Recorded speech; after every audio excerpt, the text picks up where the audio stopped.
ओम शांति। आप सभी का फिर से मैं आत्मा स्वागत करती हूँ।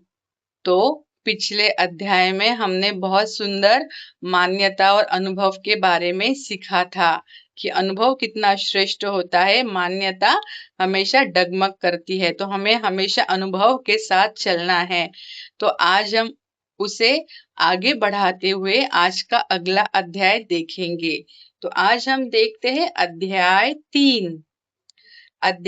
3 जिसका टाइटल है ब्रह्मा कुमारी में क्या ब्रह्मा कुमारी क्या कहती है। ब्रह्मा कुमारी क्या कहती है। ओम शांति।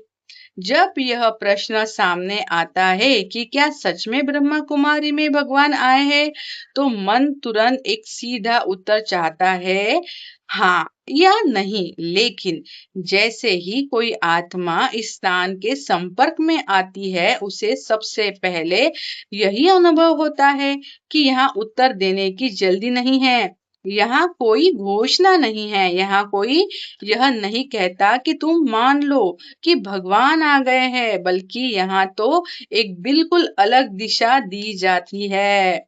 तो इस लाइन को हमें अंडरलाइन करना है कि यहाँ पे कोई घाई नहीं है कि तुम मान ही लो, नहीं, बल्कि यहाँ तो अलग दिशा दी जाती है और वह दिशा है अनुभव की। क्योंकि यहाँ एक बहुत गहरी बात समझाई जाती है कि जो सत्य होता है उसे साबित करने की जरूरत नहीं पड़ती, वह स्वयं अनुभव बनकर भीतर उतरता है। इसलिए यहाँ मान्यता से ज्यादा महत्व अनुभव को दिया जाता है।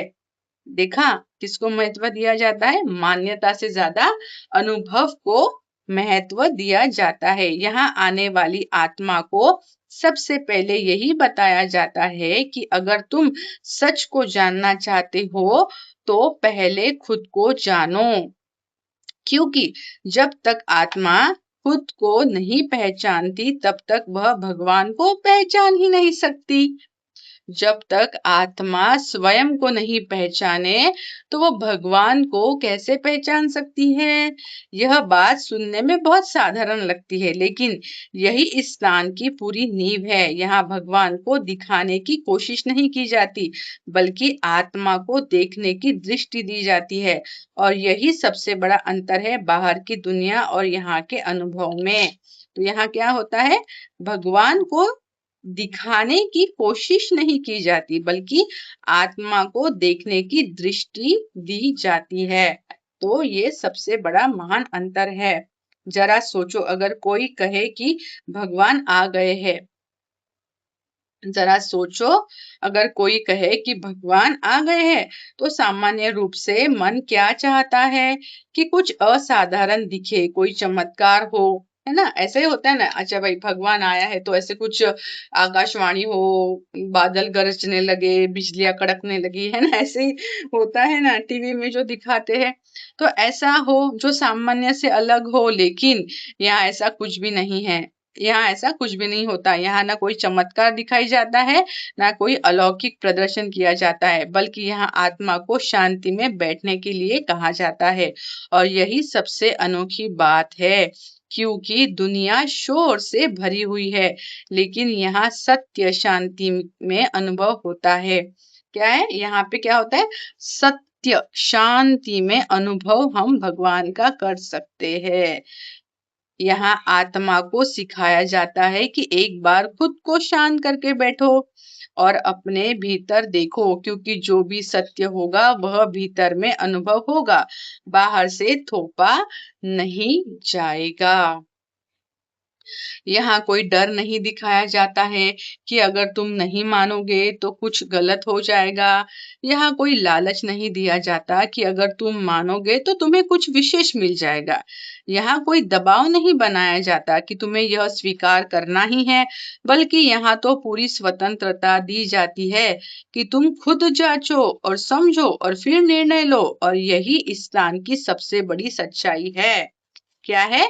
कि तुम खुद जांचो, समझो और निर्णय लो, है ना। ये यहाँ की क्या है, खासियत है, सच्चाई है और स्वतंत्रता है।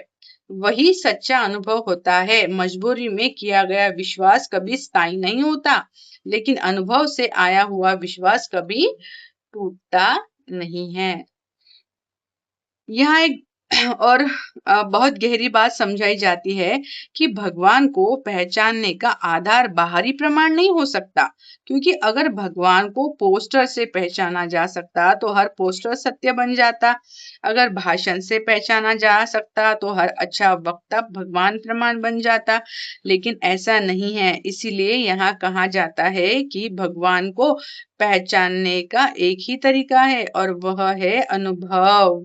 क्या है भगवान को जानने का तरीका? अनुभव।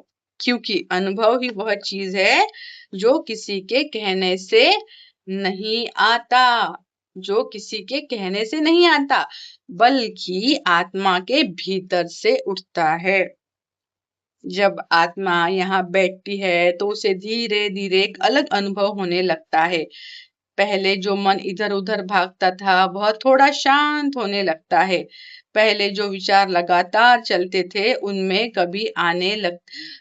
उनमें कमी आने लगती है। पहले जो बेचैनी थी वह थोड़ी कम होने लगती है, और यह सब बिना किसी जोर के होता है, बिना किसी दबाव के होता है। और यही वह बिंदु है जहां आत्मा के भीतर यह प्रश्न उठता है कि यह क्या हो रहा है। तो जब आत्मा ऐसा अनुभव करने लगती तो उसको अंदर प्रश्न उठता है कि यह क्या हो रहा है, क्योंकि यह अनुभव बाहर कहीं नहीं मिला था। यह अनुभव न धन से मिला, न रिश्तों से मिला, न किसी उपलब्धि से मिला। और जब कोई चीज पहली बार भीतर में घटती है तो आत्मा उसे नजरअंदाज नहीं कर पाती, क्योंकि उसका वो स्वयं का अनुभव होता है, तो वो बार बार उस अनुभव को जीना चाहती है। यही कारण है कि यहाँ कोई भी आत्मा को मजबूर नहीं करता करता कि वह माने, बल्कि उसे इतना शांत किया जाता है कि वह खुद अनुभव करे। और जब अनुभव होता है तो आत्मा खुद कहती है कि यहाँ कुछ अलग है, और यही कुछ अलग ही असली शुरुआत है, क्योंकि यही से खोज शुरू होती है। यहाँ से आत्मा यह समझने लगती है कि शायद भगवान को देखने का तरीका गलत था, शायद भगवान को पहचानने का मापदंड गलत था, क्योंकि अगर भगवान आकर आसमान से उतरते तो शायद पहचानना आसान होता, लेकिन यहाँ तो भगवान का अर्थ ही कुछ और समझाया जाता है। यहाँ कहा जाता है कि भगवान का आना कोई बाहरी घटना नहीं है, बल्कि एक आंतरिक अनुभव है। यहाँ कोई यह नहीं कहता कि तुम अभी मान लो, बल्कि यहाँ कहा जाता है कि तुम कुछ दिन बैठो, कुछ समय दो और कुछ देखो कि तुम्हारे भीतर क्या बदलता है। क्योंकि क्योंकि अगर कुछ भी नहीं बदलेगा, अगर इतना समय देने के बाद भी अगर नहीं बदल रहा है, कुछ भी नहीं बदल रहा है, मानने की जरूरत ही नहीं है। तो क्या है? क्योंकि अगर कुछ भी नहीं बदलेगा तो मानने की जरूरत नहीं। लेकिन अगर भीतर में परिवर्तन होने लगे तो फिर उस परिवर्तन को नजरअंदाज भी नहीं किया जा सकता। मतलब वहां पे आई हुई किसी आत्मा को अगर अनुभव ही नहीं हो रहा है तो जबरदस्ती मानने की आवश्यकता नहीं है। पर हाँ, अगर हो रहा है तो उस परिवर्तन को हम निग्लेक्ट भी नहीं कर सकते हैं। और यही सबसे सच्चा तरीका है, क्योंकि यहाँ सत्य को थोपने की कोशिश नहीं की जाती, बल्कि उसे अनुभव बनने को दिया जाता है। यहाँ आने के बाद आत्मा को यह भी समझ में आता है कि भगवान का अर्थ केवल पूजा तक सीमित नहीं है।